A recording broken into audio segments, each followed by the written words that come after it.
éclate. 6 narcotrafiquants tombent sous les balles des soldats de la marine au cours de l'assaut. Mais leur chef est arrêté. C'est l'homme le plus recherché du monde, Joaquín Guzmán, dit El Chapo, considéré par beaucoup comme le plus grand trafiquant de drogue de tous les temps. Moi, je le résume ainsi, c'est un génie du mal. C'est un roi, un dieu, un personnage surhumain. El Chapo, c'est une légende vivante, à tel point qu'Hollywood, dans les mois qui précèdent son arrestation, rêve de faire un film sur sa vie de chef de cartel. C'est Sean Penn qui va décrocher la timbale. L'acteur parvient à rencontrer le Chapo en novembre 2015 et publie dans Rolling Stone la toute première interview de Guzmán, l'homme poursuivi par toutes les polices mexicaines et américaines. Tout comme Oussama Ben Laden était l'incarnation du terrorisme islamique, le Chapo Guzmán est l'incarnation du narcotrafic dans le monde. Alors, comment un homme recherché à ce point peut-il donner des interviews? Le pouvoir de son cartel serait-il plus fort que l'État lui-même? Pour comprendre, il faut pénétrer au cœur de son organisation, de Sinaloa. Joaquín Guzmán Loera est en quelque sorte le PDG d'une multinationale du crime appelée Cartel de Sinaloa. Une multinationale présente dans plus de 52 pays au monde. Spécialisé dans le trafic de drogue, le cartel engendre des bénéfices faramineux. Son pouvoir est si immense qu'il a un jour déposé dans une banque des États-Unis la somme de 378 milliards de dollars. Mais plus que la drogue et l'argent, le mythe du Chapo vient de sa capacité à s'évader. En 2001, il s'échappe de la prison de Puente Grande, le début d'une cavale de 13 ans qui en fait l'ennemi public numéro 1. Capturé en 2014, il remet le couvert 17 mois plus tard, d'une manière plutôt spectaculaire, par un tunnel ultra sophistiqué de plus d'1 kilomètre de long, débouchant sur sa cellule. El líder del cartel de Sinaloa escapó la noche del sábado de la prisión de máxima seguridad El Altiplano. Celui qu'on surnomme le roi des tunnels a tracé sur une moto fixée sur des rails et tuné façon évasion. C'est le seul narcotrafiquant qui peut se vanter de s'être échappé 2 fois d'une prison de haute sécurité.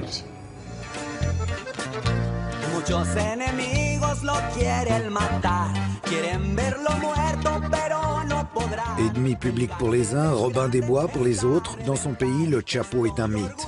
Des centaines de chansons à sa gloire, appelées narco-corridos, pullulent sur le net, contribuant à cette image de bienfaiteur. Joaquín Guzmán, ¿por qué? Porque él es el que ayuda al pueblo, el gobierno se debe de encargar a secuestradores, no a gente que nos ayuda.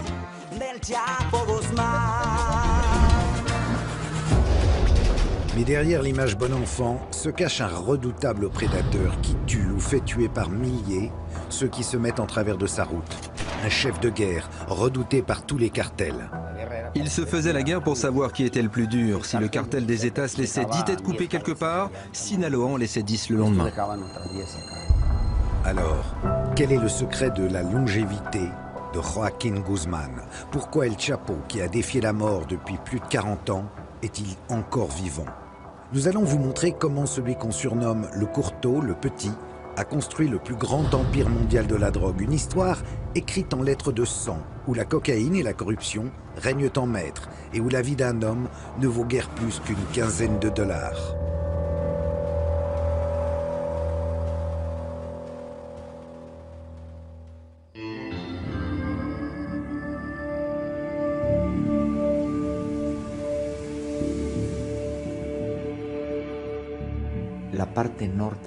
Dans la partie nord du Mexique, plus précisément dans les États de Sinaloa, Durango et Chihuahua, existe une zone de montagne très haute, très profonde, inaccessible. Et c'est dans cette région qu'opère le cartel de Sinaloa.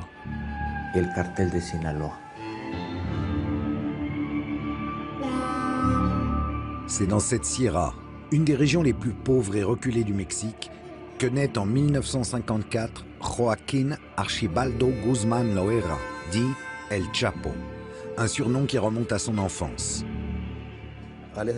Sa mère m'a dit que, quand il était enfant, un de ses oncles l'appelait toujours le petit, à cause de sa petite taille. Et à force de l'appeler comme ça, le surnom lui est resté. Il grandit entouré de 6 frères et sœurs dans une famille d'agriculteurs. Enfin, pas n'importe quel type d'agriculteur. C'est du pavot et de la marijuana que cultive Papa Guzmán avec l'aide de ses fistons. Dès son enfance, il s'est mis à aider son père au champ. Toute sa famille cultivait le pavot. Ses parents, ses oncles aussi. C'était donc dans l'ordre des choses qu'ils s'y mettent, comme n'importe quel gamin du coin d'ailleurs. Eh oui, les opiacés, la spécialité locale, c'est ce qui a valu à la région le surnom de Triangle d'Or, un état de fait qui remonte à la Seconde Guerre mondiale. Durant la Seconde Guerre mondiale, Mexico est devenu le principal fournisseur de morphine pour les soldats américains, et ça avec l'aval et même à la demande du gouvernement américain. Ils ont toléré et même encouragé la plantation de marijuana et de pavot dans les régions de Guerrero et de Sinaloa. Les paysans du coin se sont mis à produire de grandes quantités de drogue pour le gouvernement américain, et c'est devenu un véritable mode de vie. Sinaloa, c'est la Sicile mexicaine. Ce passé de terroir de la chenouf a fait émerger après-guerre une génération de cadors du trafic qui ont poussé à l'ombre des pieds de pavot. Sinaloa est une pépinière de chefs de cartel. C'est l'aristocratie du trafic à Mexico. Les plus grands narcotrafiquants du pays viennent de Sinaloa et plus particulièrement d'une commune du nom de Badiraguato. Quand on grandit dans la Sierra, 2 choix s'offrent à vous. Continuer à cultiver la drogue pour quelques poignées de pesos ou tenter de la dealer en montant à la capitale, Culiacán, pour devenir un narco. Avec les risques que ça comporte, mais aussi les perspectives glorieuses de montagnes de dollars et de jolies filles. Un choix vite fait pour le Chapo. D'autant que son père a des liens de parenté avec un gros bonnet du narcotrafic, un entre-gens qui va permettre aux courteaux de s'extirper de ses montagnes natales, à la force du flingue. Il vient de ce milieu rural, mais il va vite grimper les échelons du cartel. En tant que tueur à gages d'abord, puis comme responsable de certaines zones de trafic, et jusqu'à devenir un des sous-lieutenants de l'organisation. Durant les années 80, le trafic de drogue mexicain est contrôlé par un homme, Félix Gallardo, dit El Padrino, le parrain, un ex-flic passé du côté obscur de la force. C'est pour son compte que El Chapo travaille. En plus de gérer le commerce de l'héros et de la marijuana, Gallardo est l'homme de confiance des cartels colombiens de la cocaïne.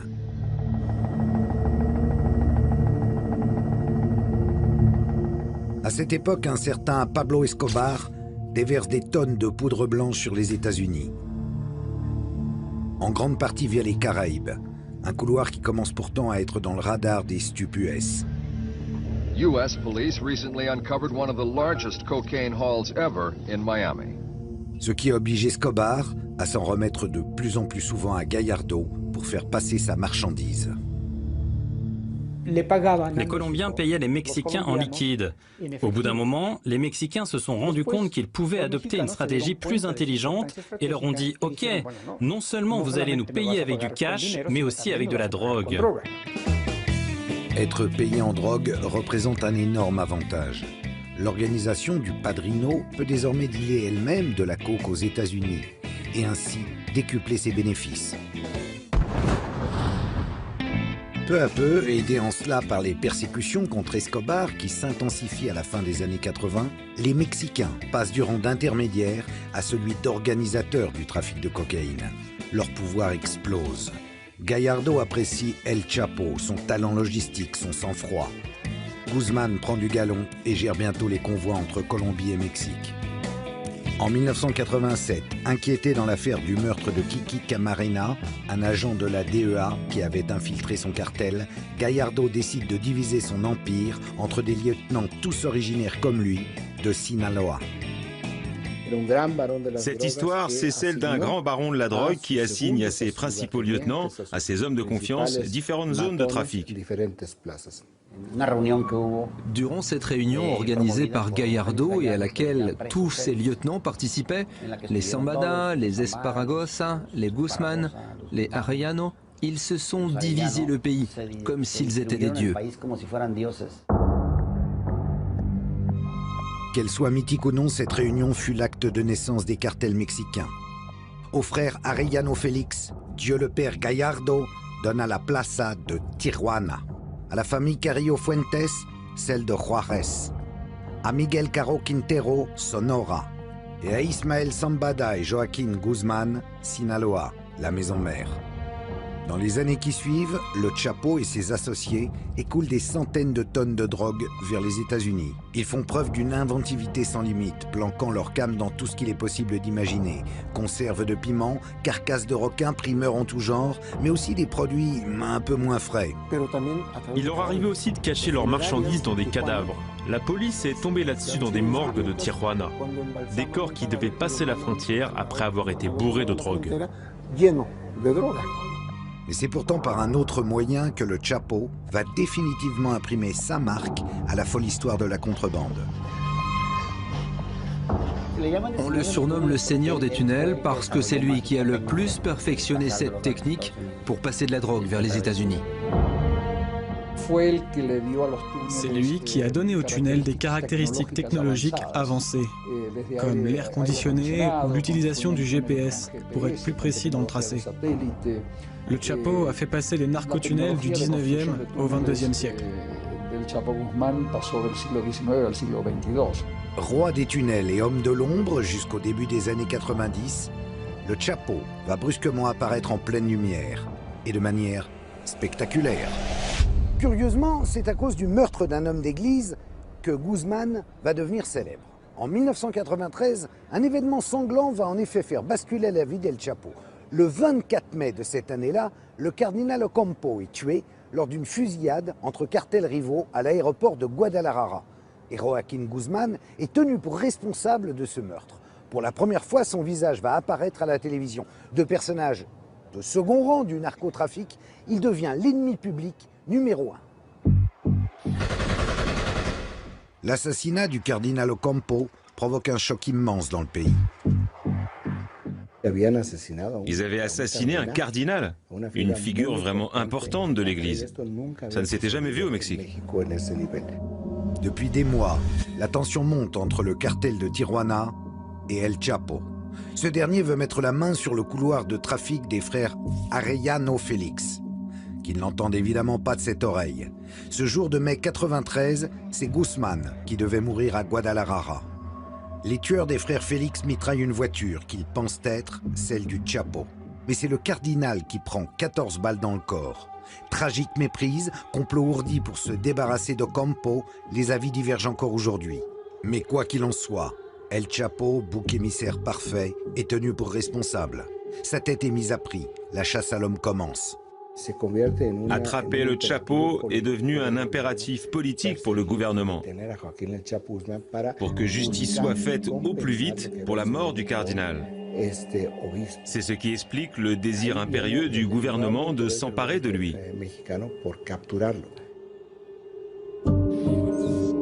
Le 9 juin 1993, après 2 semaines de cavale, le Chapo est capturé au Guatemala, puis incarcéré au Mexique.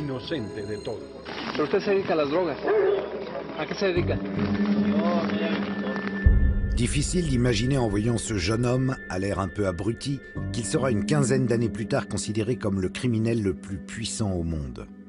En voulant lui faire porter le chapeau, le gouvernement ne se doute pas qu'il lui a rendu le plus grand service de sa vie. En novembre 1995, Guzmán est transféré à la prison de haute sécurité de Puente Grande. Enfin, haute sécurité à la mexicaine.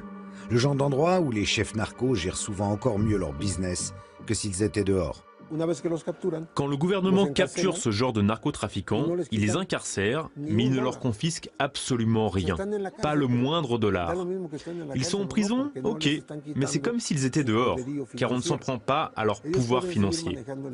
Ils peuvent continuer à gérer leurs affaires depuis la prison, Et en plus de ça, ils ont tout l'argent nécessaire pour corrompre les autorités locales,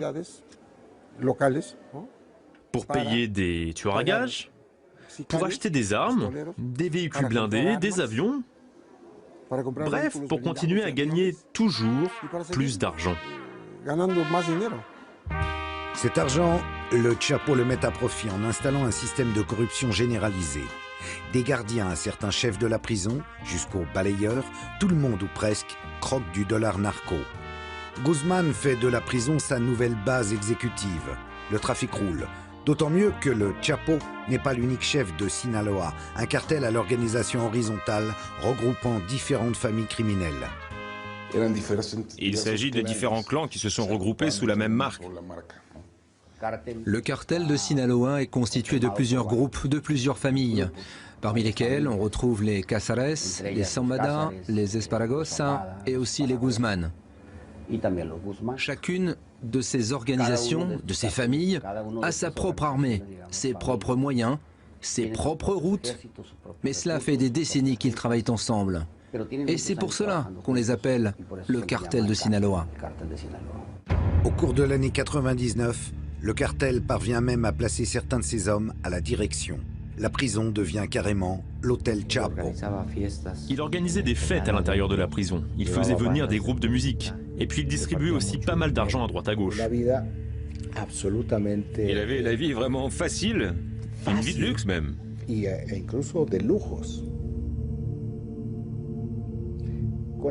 Avec petits plats préparés par des chefs, alcool, prostituées. Et c'est bien sûr en corrompant tout le monde qu'il pouvait jouir de tout ça. Dans de telles conditions, l'évasion du Chapo était presque une formalité. La question serait plutôt de savoir pourquoi il n'est pas parti plus tôt. Certains disent qu'il craignait pour sa vie et se sentait protégé en prison, et que c'est la peur d'être finalement extradé vers les États-Unis qui l'a poussé à partir. Quoi qu'il en soit, le 19 janvier 2001, Guzmán joue la fille de l'air.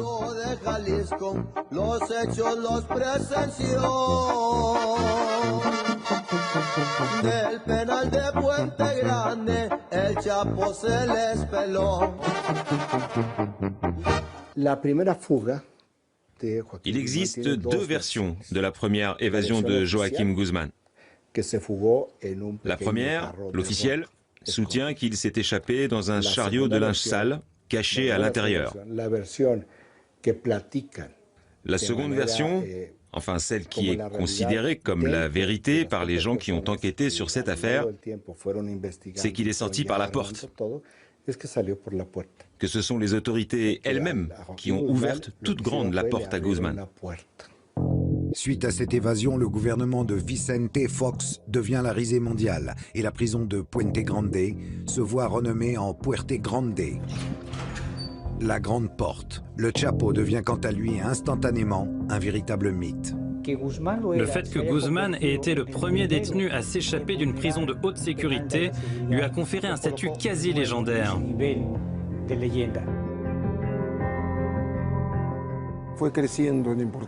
Son image médiatique lui a clairement rendu service. C'est en grande partie son statut mythique qui l'a aidé à grimper dans la hiérarchie du narcotrafic. Son escapade confère à Guzmán une aura énorme auprès de ses collègues narcos. C'est auréolé de ce statut nouveau qu'il se remet aux affaires. D'autant que, comme le suggère son évasion facilitée, il semble soutenu au plus haut niveau par le pouvoir politique. Cette évasion lui a offert une très grande visibilité, mais elle a aussi permis de se rendre compte à quel point les cartels de la drogue avaient infiltré tous les organes de l'État jusqu'aux partis politiques eux-mêmes. La production et le trafic de drogue ne peuvent pas s'effectuer sans l'autorisation, ou tout au moins la permissivité, du gouvernement. C'est impossible autrement. Depuis des décennies déjà, pouvoir politique et narco marchent main dans la main au Mexique. Une tradition portée à son summum par le cartel de Sinaloa. Le cartel de Sinaloa possède une dimension politique très importante. Il pactise contrairement aux autres organisations criminelles. Il passe des accords, il dialogue, il négocie avec les autorités. Il y a de nombreuses preuves de cela. C'est ainsi qu'ils agissent depuis près d'un siècle. Les trafiquants de Sinaloa sont comme ça. Il s'agit de pactes tacites. Du genre, tu finances ma campagne électorale et en échange, je te laisse tranquille. Je protège ton organisation. En prison, le Chapo aurait donc pactisé avec le gouvernement. Une supposition que la suite de son histoire rendait plus crédible. Début 2000, faire des millions ne lui suffit plus. Il veut être El Padrino, un parrain omnipotent qui contrôle tout, à l'image de Gallardo, son mentor. Dans les années qui suivent sa sortie de prison, il engage une guerre terrible pour s'approprier les couloirs de trafic des cartels de Tijuana et de Juárez.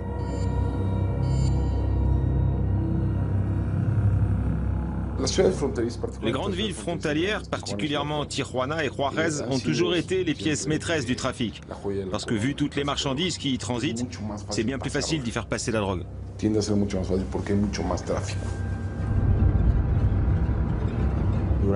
Durant 3 ans, ils ont incendié Tijuana. Le nombre de meurtres, de kidnappings, d'extorsions a explosé. Côté Tijuana, les résultats ne se font pas attendre. Les assassinats se succèdent, mais aussi des arrestations. Plus de 2000 en l'espace de quelques mois. Des arsenaux d'armes et des montagnes de drogue sont saisis, et le tout est fièrement exhibé pour montrer que le gouvernement fait son travail, alors que pendant ce temps, l'organisation du Chapo est à peine inquiétée. Un sacré coup de pouce. Tijuana et Juárez étaient les cartels dominants durant les années 90. Mais le pouvoir des Arellano Félix a commencé à diminuer à partir de 2003, à cause de la capture de Benjamín Arellano Félix et la mort de son frère Ramón. Dès 2002, Sinaloa contrôle une grande partie de la place de Tijuana.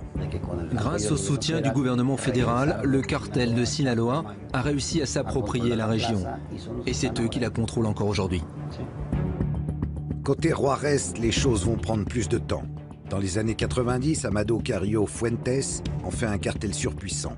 On le surnomme alors le Seigneur des cieux, rapport à la flotte de Boeing 727 dont il se sert pour transporter la coke. Il disparaît en 97.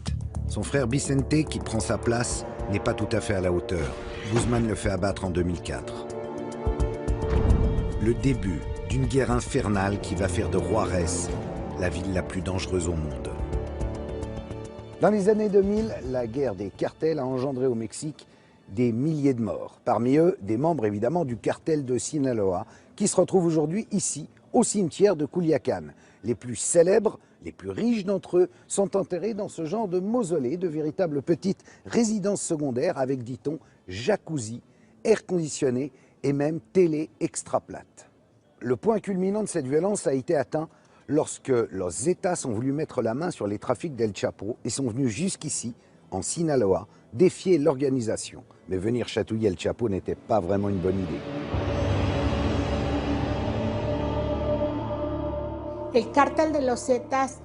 Le cartel des Zetas est une organisation criminelle qui a surgi au début des années 2000.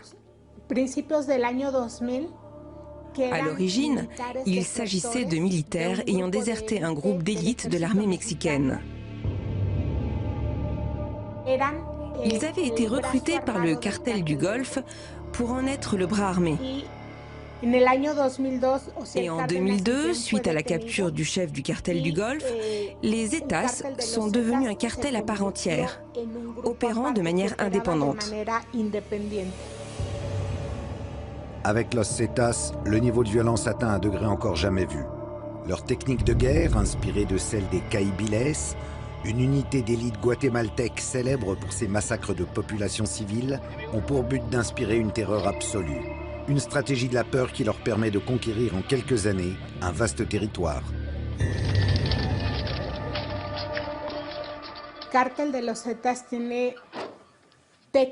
Le cartel des Zetas utilise des méthodes de violence allant jusqu'à la décapitation et même au démembrement de ses victimes.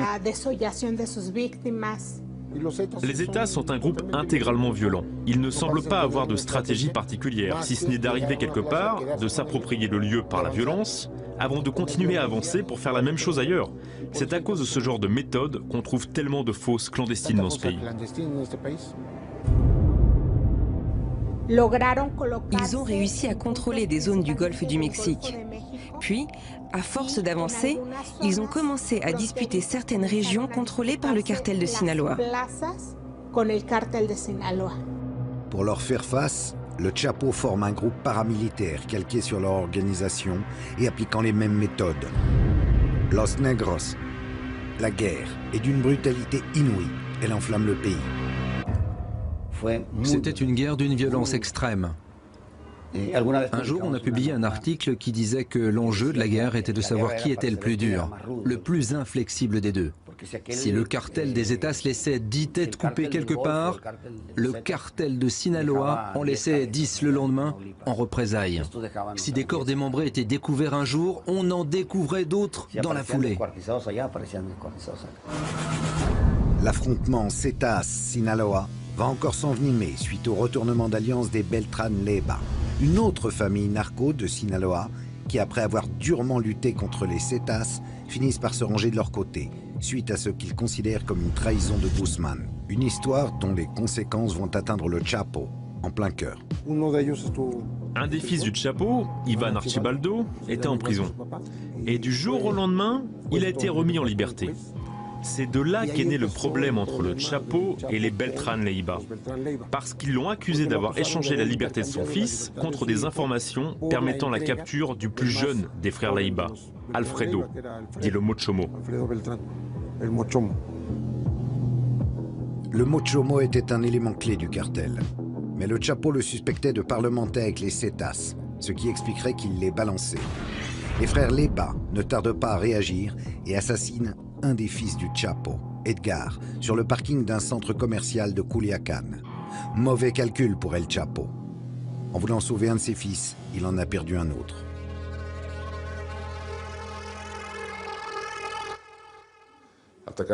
S'en prendre à la famille a des conséquences très sérieuses, c'est clair. Une bonne partie de l'escalade de la violence des années 2008-2011 est due à cette guerre civile qui a éclaté à l'intérieur du cartel de Sinaloa. Son pays à feu et à sang, le président Felipe Calderón réagit en lançant en 2006 sa célèbre guerre contre la drogue. 40 000 militaires sont déployés dans les points chauds du pays. Sous les grands discours, il semble que cette guerre soit davantage menée contre les ennemis de Sinaloa, Juárez et Zetas en tête, que l'armée fait tomber comme des mouches, que contre le trafic lui-même. Durant cette prétendue guerre contre la drogue, il semble que les forces gouvernementales étaient principalement concentrées sur le fait de s'attaquer aux autres cartels. Et ça, d'une certaine manière, d'une manière indirecte, ça a bénéficié au cartel de Sinaloa. Une accusation vertement rejetée par le président Calderón tout au long de son mandat. En esa falsa acusación dolosa y no sé con qué intenciones además que se hace al gobierno, cae por su propio peso. Hemos golpeado por igual tanto a los cárteles vinculados al Golfo de México como al Pacífico mexicano. Ils s'en sont moins pris au Chapo Guzmán parce que la volonté du gouvernement était qu'il ne subsiste qu'un seul groupe hégémonique avec lequel il serait possible de négocier. Et non pas des dizaines de groupes atomisés avec lesquels il aurait été très difficile d'établir une relation. L'unique cartel qui a survécu à cette guerre contre la drogue, c'est Sinaloa. Tout simplement parce qu'il s'agissait de purs trafiquants, enfin, purs entre guillemets, c'est-à-dire une organisation qui ne se dédiait qu'au seul narcotrafic et qui ne maltraitait pas les gens, qui ne les rackettait pas, ne les séquestrait pas, ne les tuait pas pour les tuer, qui ne tuait pas de femmes, surtout ni d'enfants. Le cartel de Sinaloa avait ce genre de profil. De manière ironique, le cartel de Sinaloa a atteint son point culminant durant cette prétendue guerre contre la drogue. Et c'est sous les deux derniers gouvernements, durant la décennie écoulée, que le cartel est passé du statut d'organisation criminelle locale à une structure à l'envergure internationale.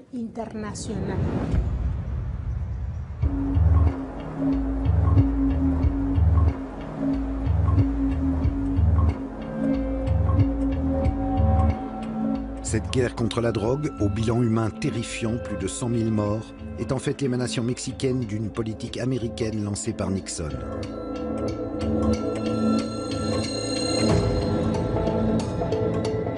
Les Américains financent cette lutte contre la drogue, fournissent des armes et encadrent les soldats mexicains. De nombreux analystes disent même qu'ils la dirigent en sous-main. Mais cautionnent-ils pour autant les faveurs accordées à El Chapo? La guerre entre les cartels, les milliers de morts qu'elle a engendrés a obligé les Américains à établir des priorités. Ils se sont dit, qu'est-ce qu'on va bien pouvoir faire avec le Mexique, ce pays si proche de nous? Et entre tous les cartels, ils ont choisi celui de Sinaloa comme étant un cartel avec qui il était possible de cohabiter. L'immense business que représente le narcotrafic a selon moi été depuis toujours administré par les Américains. Je n'ai aucun doute sur le fait que ce maintien et ce renforcement même de Sinaloa résultent d'une stratégie parfaitement établie du gouvernement américain. Les États-Unis continuent à être le grand marché de la drogue, ils en ont besoin. Vous imaginez, vous, une semaine sans drogue à Chicago ou à New York? Qu'est-ce qui se passerait? Eh oui, c'est ainsi. L'insatiable narine gringo doit bien continuer à être alimentée. Alors autant que ce soit par les plus raisonnables, enfin disons, par les moins psychopathes des narcocartels. Une réelle politique pas vraiment étrangère aux habitudes américaines en la matière. C'est ce que je dis tout le temps. La dernière lettre du sigle DEA signifie administration. Ils administrent la drogue. Ils administrent les cartels, leur façon d'opérer, la quantité de drogue qui passe et surtout les prix, bien sûr. Ils l'ont toujours fait. Il est même arrivé que la DEA trafique main dans la main avec les narcos. La DEA a parfois utilisé ses propres avions pour acheminer de la drogue et il a même été prouvé qu'elle est allée jusqu'à déposer de l'argent en banque avec les trafiquants.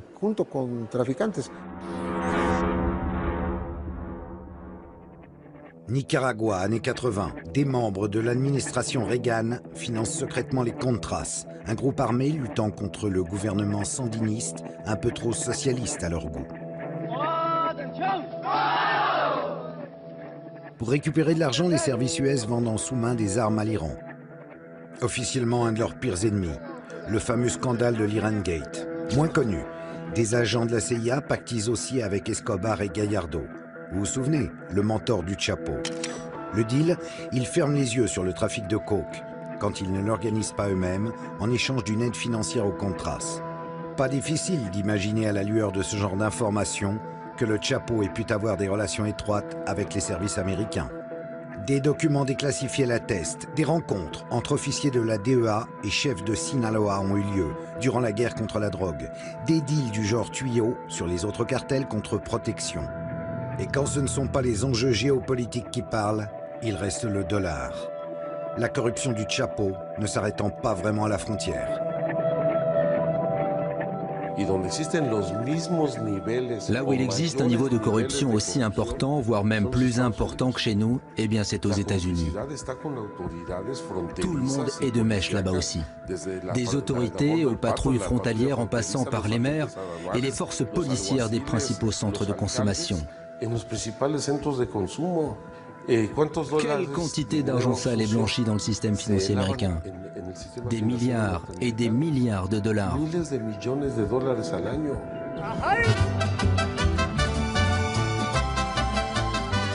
La fin des années 2000 est la période faste de Guzman, qui s'impose comme l'emblème médiatique du narcotrafic.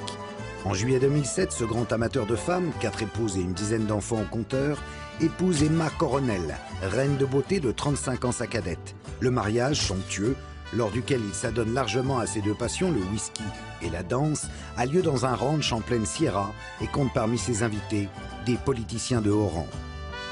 Au moment même où Guzman est censé être l'un des hommes les plus recherchés du pays. En 2009, le magazine Forbes le place au rang des hommes les plus riches du monde, achevant de le consacrer en pop star de la poudre blanche.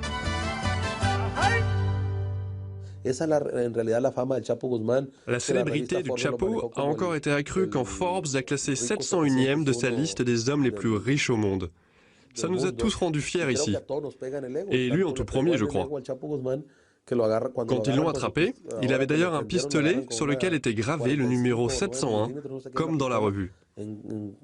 que tenía el número grabado 701. Ce classement a énormément renforcé sa popularité. Con mucha popularidad también. Ses ennemis ayant été balayés, le pouvoir du cartel de Sinaloa explose mondialement. Il contrôle désormais une énorme partie des exportations de coke, d'héros, mais aussi de meth, un business dont s'occupe tout spécialement Guzmán en faisant venir les ingrédients nécessaires à sa confection depuis la Chine. Dans les années 2010, c'est Chicago qui est désormais la plaque tournante du trafic de drogue aux États-Unis. Le Chapo arrose depuis les rives du Michigan des centaines de villes américaines. Une mainmise qui va contraindre les autorités de la ville à le déclarer ennemi public numéro 1, un titre jusque-là détenu par le seul Al Capone. This is the underground UPS that we've seen here. And don't kid ourselves, that's why we have used the label as public enemy #1 in this instance of the havoc that this organization, and he is the head and leader, has wreaked on the streets and to the citizens of Chicago. En 2011, à la mort de Ben Laden, Guzmán devient même l'homme le plus recherché du monde par le FBI et Interpol. Un élément qui renforce définitivement son mythe et permet de réduire le problème du narcotrafic à sa seule figure. Quand le gouvernement américain l'a déclaré ennemi public numéro 1, il est devenu encore un peu plus populaire. Ça a contribué à sa légende et ça a en même temps permis de dévier l'attention, d'empêcher qu'on ne se demande trop qui se cache derrière le cartel de Sinaloa, en plus de Joaquín Guzmán.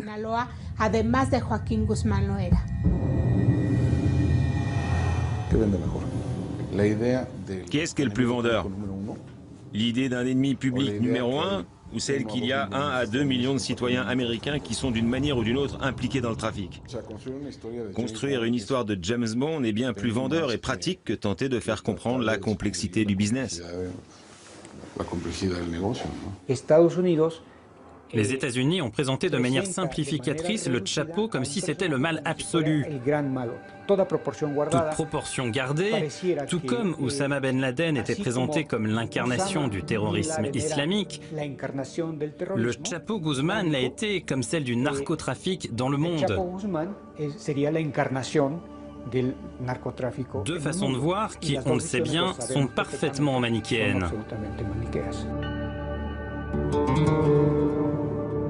À l'instar de Ben Laden, en favorisant Sinaloa, les États-Unis ont fomenté un monstre dont le pouvoir leur échappe.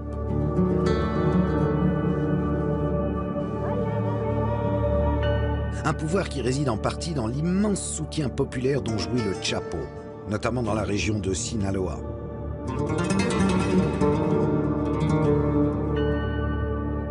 Ce saint à moustache que vous voyez derrière moi, c'est Jesús Malverde, un bandit mexicain au grand cœur du début du siècle dernier, révéré aujourd'hui par tous les narcos du pays. Sa chapelle, située en plein centre de Culiacán, c'est un peu le Saint-Pierre de Rome des narcotrafiquants.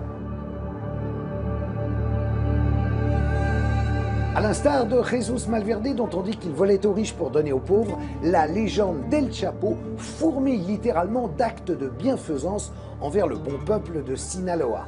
Alors, Robin des Bois, ce El Chapo, mythe ou réalité?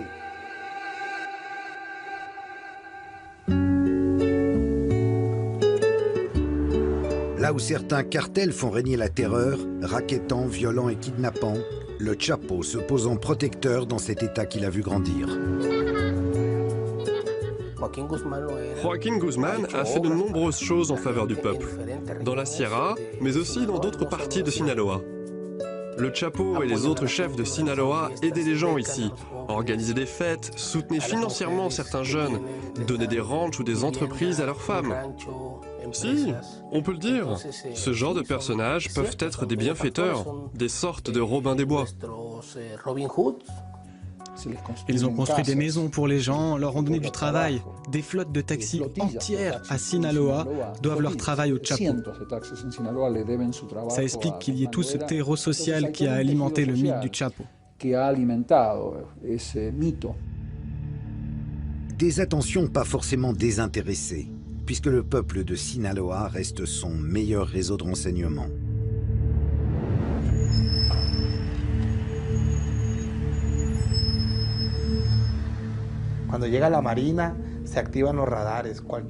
Quand les militaires arrivent, les radars s'activent. N'importe quel villageois peut devenir les yeux du Chapo, lancer l'alerte et l'aider ainsi à prendre la fuite. Il sait bien qu'il a besoin d'un soutien populaire, que ça lui sert à se protéger.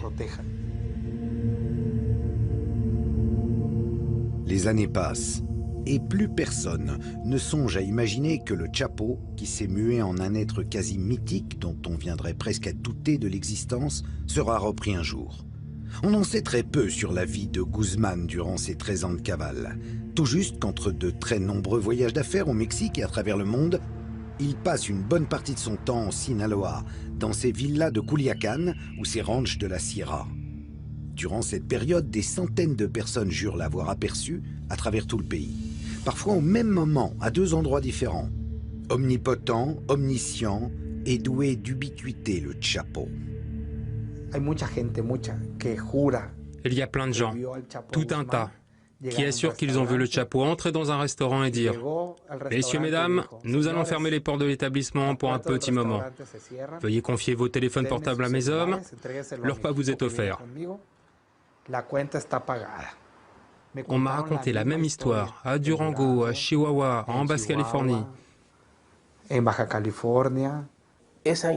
Cette histoire, c'est moi qui l'ai relatée. Moi, je suis journaliste, je n'écris pas des romans. Cette anecdote s'est vraiment passée ici, à Culiacán. Je l'ai recoupée, je l'ai rédigée et je l'ai publiée. Si on raconte que ça s'est passé ailleurs, ça, je ne sais pas. Avec le Chapo, c'est comme si les mensonges et la réalité racontée par les médias, par le gouvernement et par l'opinion publique étaient mis dans un shaker et qu'on mélangeait le tout. À la fin, tout se confond et il devient presque impossible de distinguer le vrai du faux. Mais je pense que toutes ces histoires qui tournent autour de Guzmán alimentent son mythe et l'adoration dont il fait l'objet. La cavale de Guzmán devient source de plaisanteries dans tout le Mexique. Une histoire de gendarmes et de voleurs tragicomiques au déroulement immuable. L'armée tente de nombreux coups de main pour le capturer mais arrive toujours, ces ballots, un peu trop tard. Corruption, quand tu nous tiens. Le gouvernement donne l'impression d'agir mais le Chapo est toujours libre comme l'air. Les choses vont pourtant basculer en 2014 lorsqu'une intervention frôle les moustaches du courteau qui ne parvient à se carapater qu'in extremis.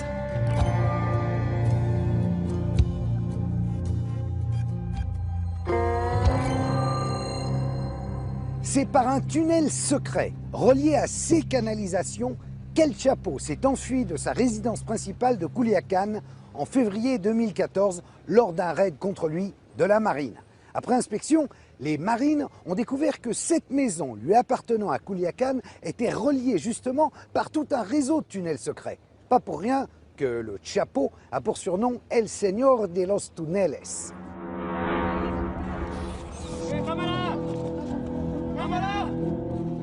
Le 22 février, quelques jours après ce décanillage digne de Jean Valjean, l'impensable se produit. Guzmán est arrêté lors d'une opération massive de la marine dans la cité balnéaire de Mazatlán.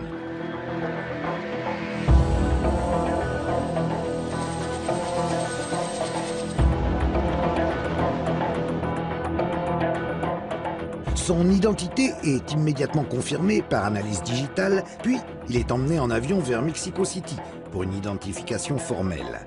Une capture mondialement suivie qui donne lieu à diverses interprétations.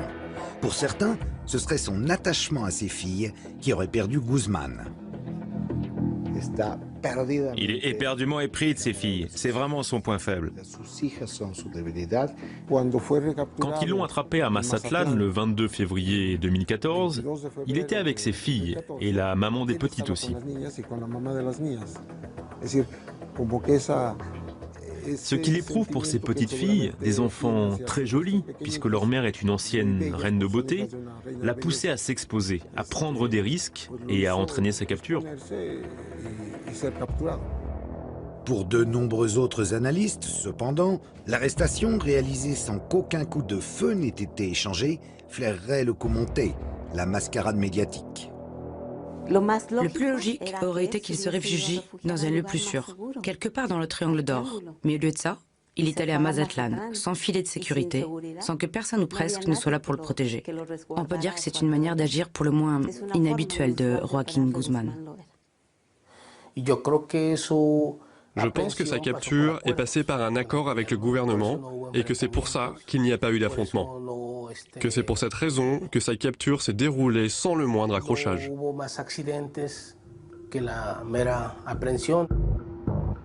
L'arrestation du Chapo serait-elle à nouveau le résultat d'un pacte? Confronté à des critiques trop vives de collusion avec le narcotrafic, et particulièrement avec Sinaloa, le gouvernement aurait-il eu besoin de donner un gage? Et dans ce cas, qu'est-ce que Guzmán aurait à y gagner? L'immunité renouvelée pour son organisation et ses proches? Quoi qu'il en soit, dans la prison de haute sécurité de l'Altiplano où il a été transféré, pour le Chapo, le business continue. Même s'il était en prison, c'était toujours le chef. Il continuait à donner des ordres. Ça n'a rien changé, ni pour lui, ni pour l'organisation. Pour moi, c'est juste une pièce de plus dans ce grand show médiatique. Après l'avoir attrapé, ils ne lui ont de nouveau pas confisqué le moindre dollar. Ils n'ont pas saisi ses entreprises, ni inquiété les politiques qui le soutenaient. Son pouvoir patrimonial a même continué à croître. Ils ont entre les mains le plus grand des capos, mais ils ne s'attaquent pas à son réseau financier. Il n'y a eu aucune enquête visant à démanteler la structure patrimoniale du cartel. Dans ces conditions, l'évasion du Chapo, ou sa libération, appelez-la comme vous voulez, n'était qu'une question de mois.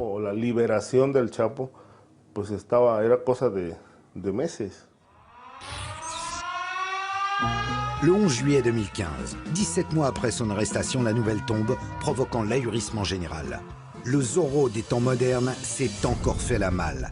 Pas par la grande porte cette fois-ci, mais par ce fameux tunnel de plus d'1 kilomètre de long.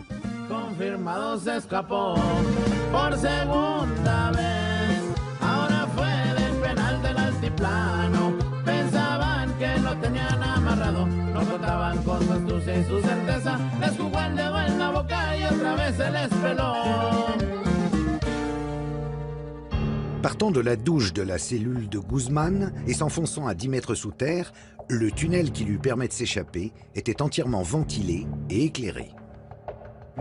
Les tunnels du Chapo sont sans doute les plus sophistiqués au monde. Mieux, tout au long de ces 1500 mètres, des rails ont été fixés pour guider la moto jusqu'à une maison construite spécialement pour l'occasion et sur laquelle le tunnel débouche. Une entreprise digne d'un chantier public, du jamais vu. Il s'agit d'une logistique extrêmement précise, impliquant la connaissance des procédés mécaniques d'excavation, des techniques de construction de tunnels, mais aussi certainement l'utilisation d'une puce pour géolocaliser la cellule du Chapo et faire un tracé parfaitement droit arrivant pile au bon endroit. Alors pour mener à bien un tel chantier, on estime qu'il a dû être commencé plus ou moins le jour de son incarcération. Une évasion hollywoodienne qui pose encore une fois la question de complicité au plus haut niveau. Sont impliquées toutes les autorités du système pénitentiaire, celle de la Commission nationale de sécurité publique, celle des services secrets aussi, sans oublier que le périmètre de la prison était censé être surveillé par l'armée.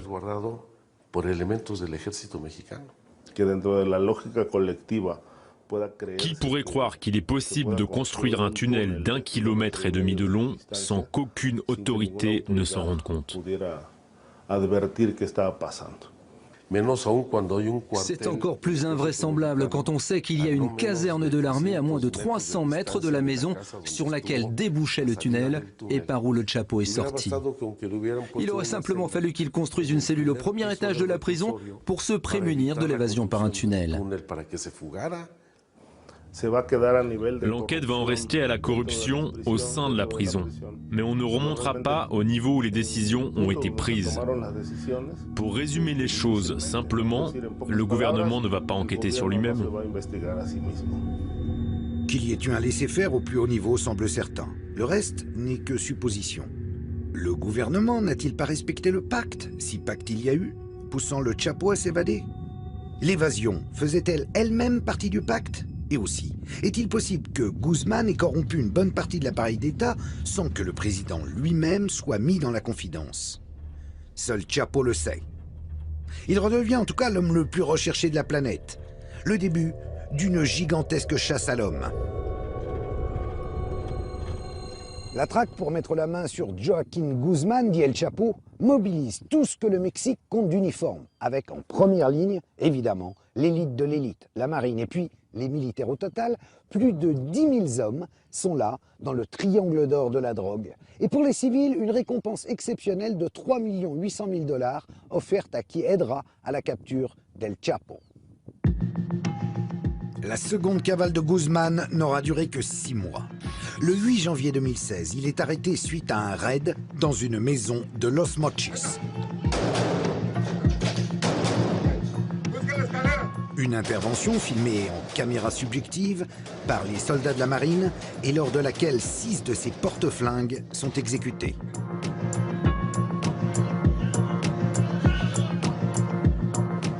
Vous l'aurez deviné, le Chapo est parvenu à fuir, par un tunnel évidemment, menant aux égouts et dont l'accès était planqué derrière le miroir de sa chambre avant d'être finalement repris.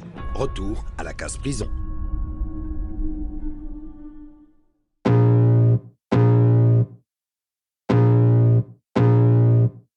I can feel the blood creeping up from the heathens. Got will, got fight, got pride, got reason. If they wanna go eat, then you know I'm gon' feed them. If you're coming for me, hope you're ready for a demon. I got eyes in the back of my head, I'm seeing. Take me for granted and you know I'm leaving. I'ma take what's mine with the webs I'm weaving. I could take this crowd from seeing to believing. Got a taste for blood and my tongue keeps bleeding. From the words I spit, so sharp, so freezing. So cold, behold, frostbite they feeling. I could tear you apart or I could go heal them. Don't believe in fate, don't believe in ceilings. I just need a taste and my mind starts peeling. I don't pace myself, I grind on kneeling. Got lust for change, I just love the feeling.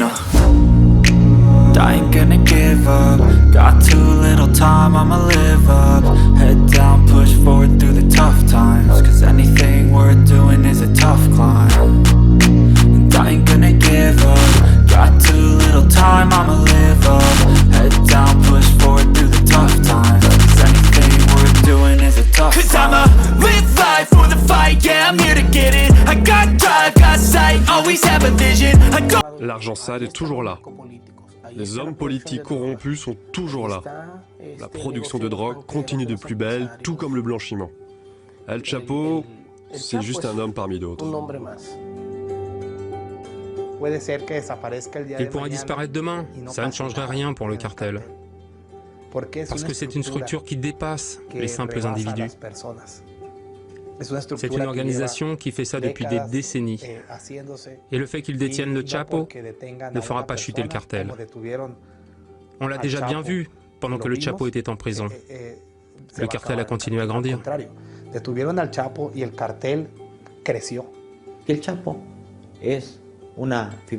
Le Chapo n'est rien de plus qu'une figure emblématique qui distrait l'attention du public.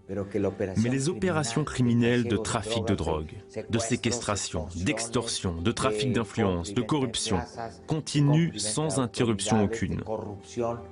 Et ce, que le Chapo soit en prison ou en liberté, que le Chapo soit tranquille dans le triangle d'or ou bien ailleurs, en train de passer du bon temps avec ses femmes ou de faire ce que bon lui semble. Tout ça ne change absolument rien. Le Chapo est là pour détourner votre attention. El Chapo es un distractor.